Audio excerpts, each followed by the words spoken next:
In this video, I'll demonstrate the exercises I give my patients to do at home to restore full range of motion and progress strength after a SLAP lesion repair. Hi everybody, welcome back to the channel. A SLAP lesion is a tear to a piece of cartilage in the shoulder. This often happens if we fall on an outstretched arm. Also, our throwing athletes and our weightlifters are particularly vulnerable to this injury, and often surgery is needed to repair this piece of cartilage. And for about 2 months after surgery, therapy has to progress pretty carefully because we don't want to tear what's been repaired.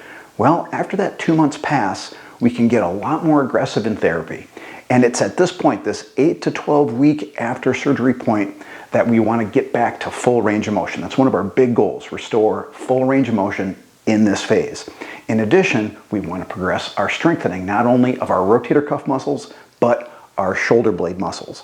Now, although most of the movement restrictions and activity restrictions go away, a few linger, and I'll go through those after I demonstrate the exercises.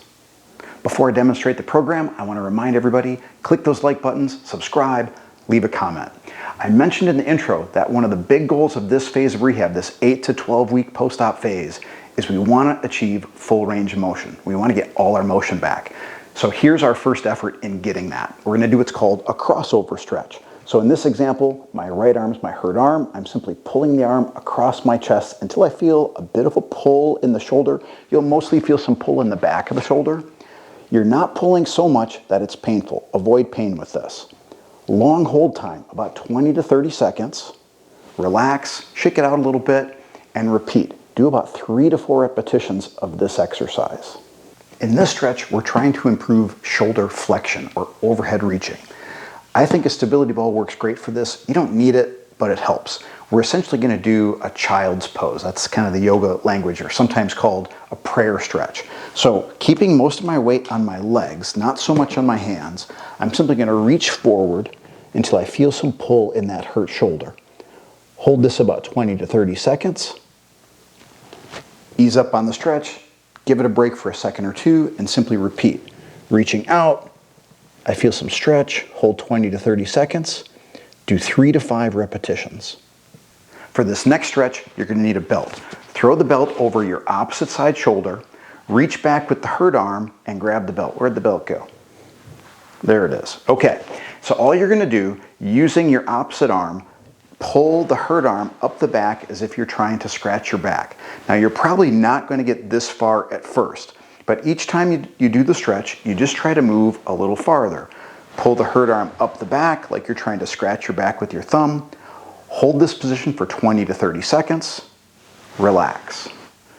Pull, hold. Again, keep the stretch pretty gentle. It's easy to overdo this stretch, so be careful of that. A 20 to 30 second hold. Relax.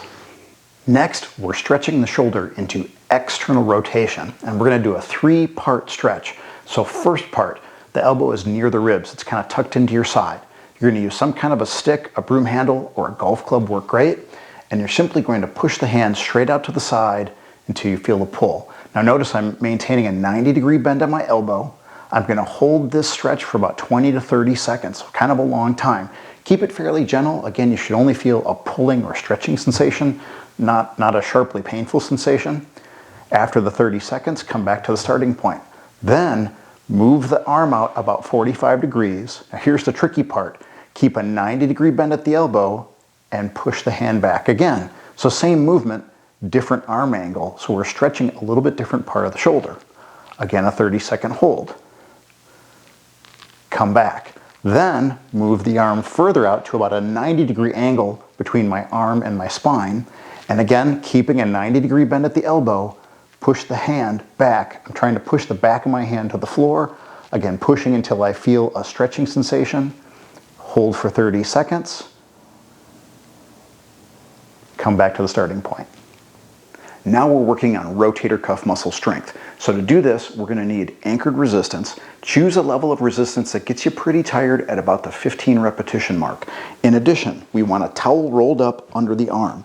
The point of the towel is it keeps the shoulder in a position that minimizes some of the stress to that labrum. And you're simply going to rotate the shoulder in and out in this manner. Keep the elbow bent to 90 degrees. Notice I'm not reaching way out to my left, okay? I'm not doing that. I'm keeping my shoulder in a pretty compact movement pattern, back and forth 15 times. Then switch directions, and I'm going to switch arms just so I don't have to turn my back to the camera. So now for a moment we'll pretend that my right arm's the hurt arm, and I'm simply going to move in the opposite direction. I'm going to pull against that anchored resistance across my body. Now, one thing you'll probably have to do is increase your resistance for this movement because you have more and larger muscles that perform this movement.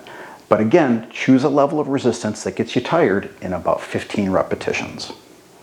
Next, we're going to take what is traditionally an exercise for the lumbar spine and apply it to the shoulder.